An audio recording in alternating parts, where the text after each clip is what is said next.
नमस्कार दोस्तों, राधे राधे। हिंदू पंचांग के अनुसार कृष्ण जन्माष्टमी के 15 दिन बाद राधाष्टमी का पर्व मनाया जाता है। भगवान श्री कृष्ण की प्रिय राधा रानी का जन्मोत्सव भाद्रपद मास के शुक्ल पक्ष की अष्टमी तिथि को मनाया जाता है। इस साल राधा अष्टमी 4 सितंबर 2022 रविवार को है। कृष्ण जन्माष्टमी की तरह राधा अष्टमी का त्यौहार भी मथुरा, वृंदावन और बरसाने में बड़े जोर शोर के साथ मनाते हैं। वहीं महिलाएं घर में सुख, शांति और खुशहाली के लिए श्री राधा अष्टमी का व्रत रखती हैं। कहा जाता है कि राधा नाम के जाप से भगवान श्री कृष्ण भी जल्दी प्रसन्न हो जाते हैं। राधा अष्टमी के दिन व्रत रखने और राधा रानी के साथ कृष्ण जी की पूजा करने से घर में धन धान्य के भंडार भरे रहते हैं। साथ ही भक्तों की सभी मनोकामनाएं भी पूरी हो जाती हैं। भगवान श्री कृष्ण और राधा रानी का अलौकिक प्रेम जग जाहिर है। आज भी लोग उनके पवित्र प्रेम की मिसाल देते हैं। राधा और कृष्ण नाम हमेशा साथ में लिया जाता है। मान्यता है कि राधा के बिना श्याम अधूरे हैं। शायद इसी कारण ये संयोग बना है कि भाद्रपद माह के कृष्ण पक्ष की अष्टमी तिथि पर कृष्ण जन्माष्टमी मनाई जाती है। वहीं ठीक 15 दिन बाद इसी माह में शुक्ल पक्ष की अष्टमी तिथि पर राधाष्टमी मनाई जाती है। राधाष्टमी के दिन व्रत रखने से, राधा रानी के साथ कृष्ण जी की पूजा करने से जीवन में खुशियां ही खुशियां आती हैं। वेद तथा पुराण आदि में राधा जी का कृष्ण वल्लभा कहकर गुणगान किया गया है। वहीं कृष्ण प्रिया राधा रानी जी के राधा जन्माष्टमी कथा का श्रवण करने से भक्त सुखी, धनी और सर्वगुण संपन्न बनता है। भक्तिपूर्वक श्री राधा जी का मंत्र, जाप एवं स्मरण मोक्ष प्रदान करता है। श्रीमद् देवी भागवत श्री राधा जी की पूजा की अनिवार्यता का निरूपण करते हुए कहा है, श्री राधा जी की पूजन न की जाए तो भक्त श्री कृष्ण की पूजा का अधिकार भी नहीं रखता है। श्री राधा भगवान श्री कृष्ण के प्राणों की अधिष्ठात्री देवी मानी गई हैं। इस दिन मंदिरों में 27 पेड़ों के पत्तियों और 27 ही कुओं का जल इकट्ठा करना चाहिए। सवा मन दूध, दही, शुद्ध घी तथा बूरा और औषधियों से मूल शांति करानी चाहिए। अंत में कई मन पंचामृत से वैदिक मंत्रों के साथ श्यामा श्याम का अभिषेक किया जाता है। नारद पुराण के अनुसार राधाष्टमी का व्रत करने वाले भक्तगण ब्रज के दुर्लभ रहस्य को जान लेते हैं।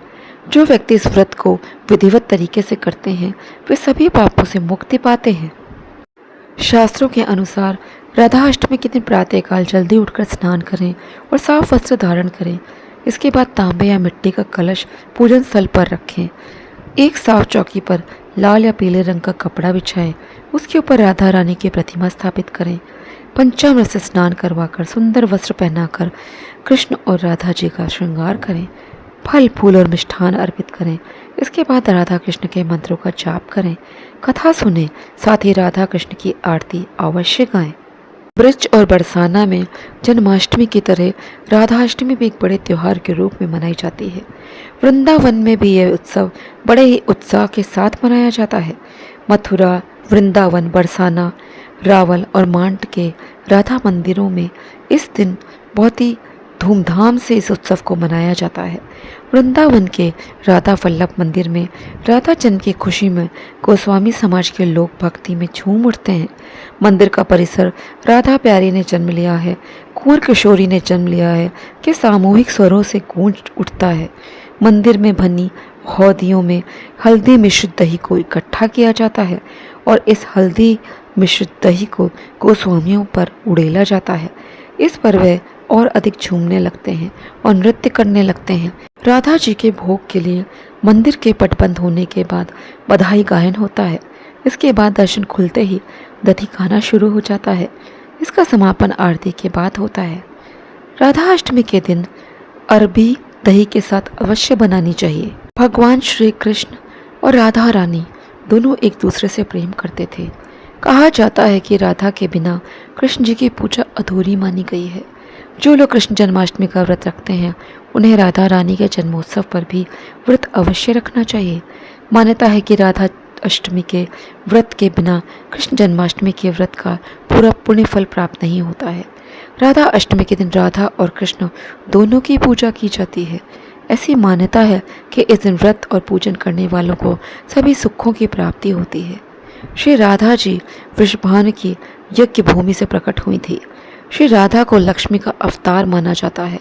वह मुख्य रूप से कृष्णा भक्तों द्वारा मनाया जाता है।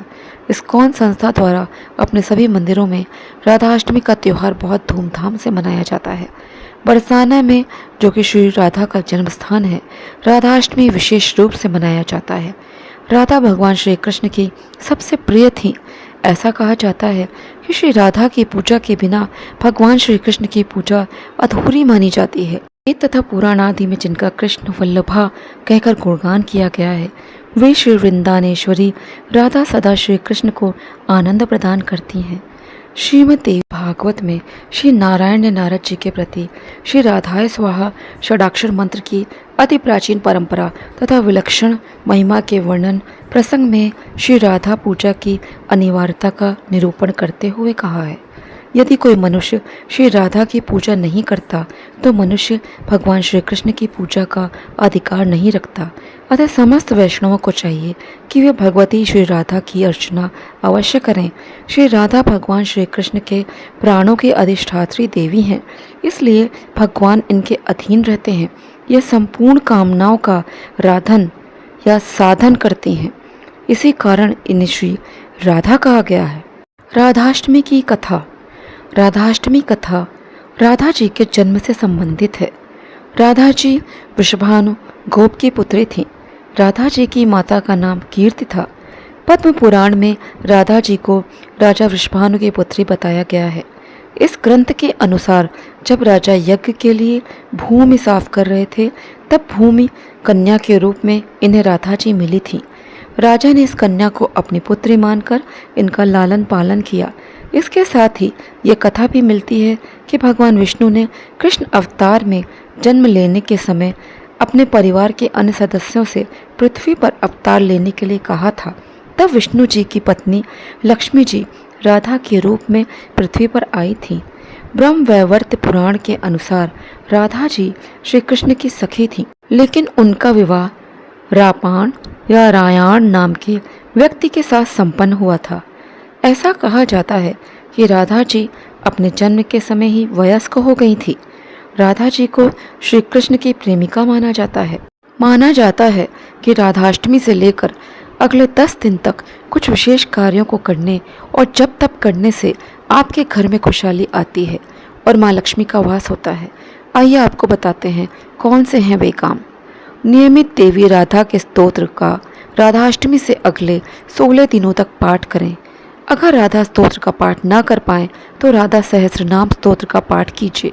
माना जाता है इस पाठ को करने से आपके ऊपर कान्हा जी के साथ ही राधा जी स्वरूप माँ लक्ष्मी भी प्रसन्न होती हैं। राधाष्टमी से सुरैया पर्व का आरंभ हो जाता है, जो 16 दिनों तक चलता है। यह पर्व जीवन को सुर मिलाने का पर्व है। इसमें 16 दिनों तक देवी लक्ष्मी के स्तोत्र का पाठ करना चाहिए। इससे धन वैभव की प्राप्ति होती है। इसके साथ ही इन 16 दिनों के बीच में पड़ने वाले शुक्रवार को माँ लक्ष्मी को केसर की खीर का भोग लगाना चाहिए। इससे आपके घर में आनंद की प्राप्ति होती है और परिवार में खुशियाँ बढ़ती हैं। राधाष्टमी से अगले 16 दिन तक देवी राधा और भगवान श्री कृष्ण की युगल मूर्ति की पूजा करें। देवी राधा को सुहाग सामग्री भेंट करें और राधा कृष्ण नाम का यथासंभव जप करें। हो सके तो इन 16 दिनों में गाय को रोजाना हरा चारा जरूर खिलाएं। इन काम को करने से आपके घर में बरकत आती है और धन की कमी कभी नहीं होती है। सुरैया पर्व को यक्ष और यक्षिणी साधना का भी समय कहा जाता है। भगवान कुबेर को यक्षराज कहा जाता है। ये धन के स्वामी हैं। सुरैया पर्व के दौरान यक्षराज कुबेर की नियमित पूजा करें। राधाष्टमी के दिन कुबेर यंत्र और श्री यंत्र की स्थापना करके नियमित इनकी पूजा करें। ओम यक्षाय कुबेराय वैष्णवाय धन धान्याधिपतये धन धान्य समृद्धिम में देही दापय स्वाहा। तो दोस्तों, आज का वीडियो मैं यहीं पे समाप्त करती हूँ। वीडियो में दी गई जानकारी यदि आपको उपयोगी लगती है तो वीडियो को लाइक करें, शेयर करें। यदि चैनल पर पहली बार आए हैं तो चैनल को सब्सक्राइब ज़रूर करें। जय श्री कृष्ण, जय श्री राधे।